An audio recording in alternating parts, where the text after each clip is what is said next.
Hello दोस्तों, आइए बात करेंगे इस वीडियो के अंदर कि इंडिया नाम का एक गठबंधन तैयार किया गया है और उस गठबंधन के अंदर 26 पार्टियों को शामिल किया गया है। जब बात की पूछा गया एएमएम को क्यों नहीं शामिल किया गया उस पार्टी के अंदर, जब ये पूछा गया कि एआईयूडीएफ जैसी पार्टी को क्यों नहीं शामिल किया गया उसको इस गठबंधन के अंदर, तो बहुत सारे लोगों ने बहुत तरीके से जवाब दिया। किसी ने ये कहा कि एएमएम बीजेपी की बी टीम है, किसी ने ये कहा कि एएमएम जो है वो कम्युनल पॉलिटिक्स करते हैं, किसी ने कुछ कहा, किसी ने कुछ कहा। लेकिन आज जो चीज़ें निकल कर आई है ना दोस्तों, वो बहुत बड़ा सवाल खड़ा कर रहा है। और अगर आपको सही माने में आपके पास दिमाग है, आपके पास माइंड है और काम भी कर रहा है, तो आपको सोचने पर ज़रूर मजबूर कर देगा कि आखिर हो क्या रहा है।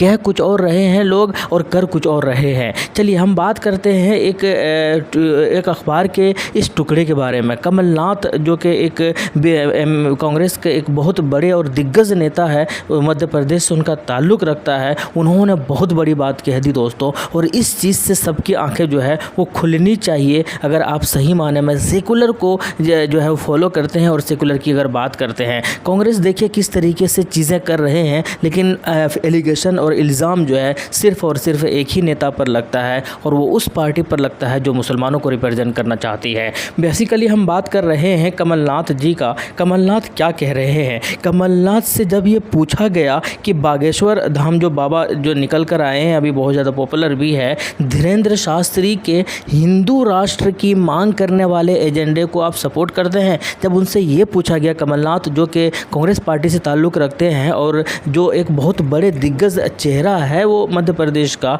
उनसे जब ये पूछा गया कि हिंदू राष्ट्र के जो मांग कर रहे हैं ये बाबा, क्या आप उसके इस एजेंडे को जो है सपोर्ट करते हैं? तो उन्होंने कहा कि हिंदू राष्ट्र बनाने की बात है, 82% हिंदू तो है ही, जिस देश में इतनी बड़ी फीसदी में है वहाँ कोई बहस की बात है क्या? 82% है, यदि हिंदू भारत में हिंदू है तो हम कहें कि ये हिंदू राष्ट्र है। अब आप ये बताइए मुझे कि ये जो बात कर रहे हैं कि ये हिंदू राष्ट्र है, हिंदू राष्ट्र था, या 82% जो है यहाँ पर हिंदू है, तो ये किस तरीके की बातें हैं? जबकि इसके जवाब में हालांकि असदुद्दीन ओवैसी साहब ने ट्वीट किया है और ये भी कहा है कि भारत ना कभी हिंदू राष्ट्र था, ना कभी है और ना कभी इंशाल्लाह होगा। साथ के साथ इन्होंने ये भी कहा है कि कांग्रेस के मध्य प्रदेश के दिग्गज नेता साफ साफ वही कह रहे हैं जो मोहन भागवत कहते हैं कि भारत हिंदू राष्ट्र है। भारत सिर्फ एक समुदाय का देश नहीं है, भारत कभी हिंदू राष्ट्र ना था, ना है और ना कभी होगा इंशाअल्लाह ताला।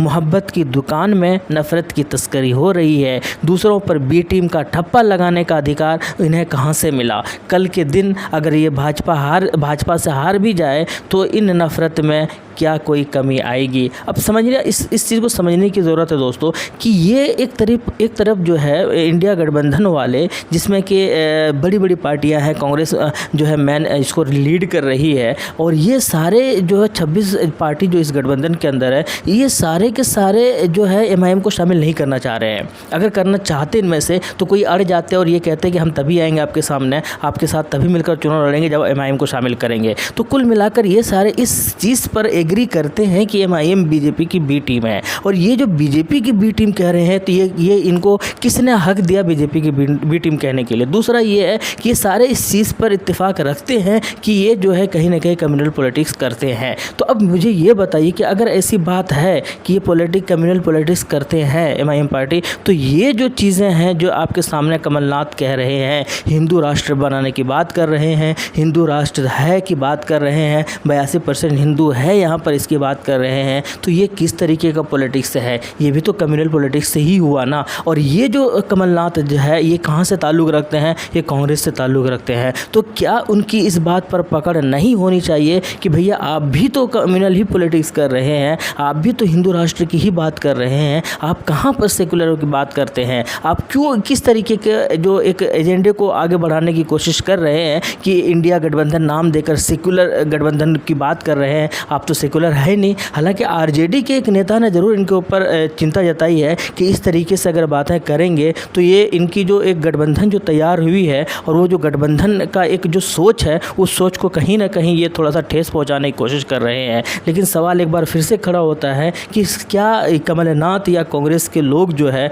इस तरीके के सॉफ्ट हिंदुत्व रखते हैं? लेकिन मैं मुसलमानों से सवाल करना चाहता हूँ, आप लोग बड़े खुश हैं, बहुत सारे लोग खुश हैं इस चीज़ पर, तो बहुत ज़्यादा खुश हुए जब जब राहुल गांधी को सदस्यता मिली संसद का, अब बार किसी ने कुछ जुमला दिया, किसी ने कोई अलग तरीके का जुमला दिया, शेर वापस आ गया, शेर दहाड़ेगा संसद में, शेर ये करेगा, शेर वो करेगा, ऐसे वगैरह वगैरह। लेकिन मैं आपसे ये पूछना चाहता हूँ, ये शेर जो है, ये अगर कल को बीजेपी जीत जाती है या हिंदू राष्ट्र बन जाता है ये देश, तो फिर आपका क्या होगा मुझे ये बताओ। वो शेर तो शेर ही रहेंगे, वो कुछ नहीं होने वाला उनका। वो अगर हिंदू राष्ट्र बने तब भी वो उनको उतना ही पॉलिटिकल फ़ायदा होगा जितना आज है, और अगर हिंदू राष्ट्र ना बने तब भी उतना ही पॉलिटिकल फ़ायदा होगा। वो अपना फ़ायदा, अपना सियासत की रोटियाँ जो है जैसी सेकती हैं, वो सेकते हुए आ रहे हैं और ऐसे ही सेकते हुए चले जाएंगे। लेकिन आपका क्या होगा? आपका तो सबसे ज़्यादा नुकसान होगा। जुम्मन मुसलमानों को यहाँ पर समझने की ज़रूरत है कि जिस रास्ते में आप जा रहे हो और खुलकर सपोर्ट कर रहे हो, एलिगेशंस लगा रहे हो इस जैसी पार्टी का, मुझे एमआईएम से कोई मतलब नहीं है,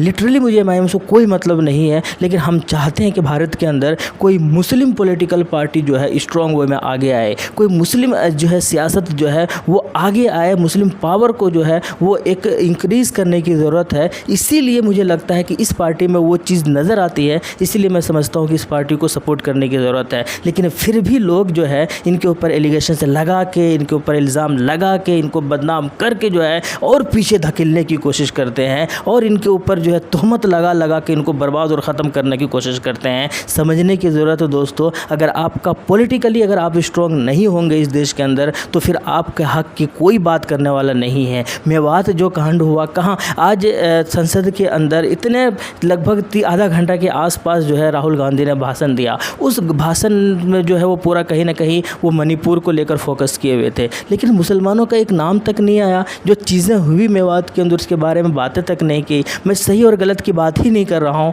लेकिन एक बार बातें होनी चाहिए। तो कुल मिलाकर समझने वाली बात है दोस्तों कि इंडिया गठबंधन के अंदर या फिर और भी चीज़ें जब वक्त आती है एमआईएम को आगे बढ़ने की या मुस्लिम पॉलिटिक्स को आगे बढ़ने की, तो कहीं ना कहीं उस वक्त जो है इनको दबाया जाता है, कहीं ना कहीं उनको उस वक्त आगे बढ़ने नहीं दिया जाता है। उसके पीछे का सिर्फ एक यही रीज़न है कि भाई ये मुस्लिम पॉलिटिकल पार्टी है, अगर ये आगे बढ़ गए तो ये मुस्लिम समेत ओबीसी वोट को लेकर अपने हिस्से में आएंगे और कल को जो है लाले पड़ जाएंगे इनको सीट निकालने के लिए। तो खैर अभी भी वक्त है, समझने की ज़रूरत है। और ये बयान जो कमलनाथ ने दिया है, ये मुझे लगता है सरासर जो है एकदम बेवकूफ़ वाली सवाल है। यहाँ पर इस तरीके का बिल्कुल भी बयान नहीं दिया जाना चाहिए। और यहाँ पर अगर आप सही माने में सेकुलर पॉलिटिक्स को फॉलो करते हैं, अगर आप सही माने में कांग्रेस को ये दिखाना चाहते हैं कि कांग्रेस सबको लेकर चलना चाहती है, तो फिर इस तरीके का बात तो बिल्कुल भी नहीं बोलना चाहिए। और जो है ये एकदम बिल्कुल भी किसी भी हद तक ये सही नहीं है मेरे नज़रिए से।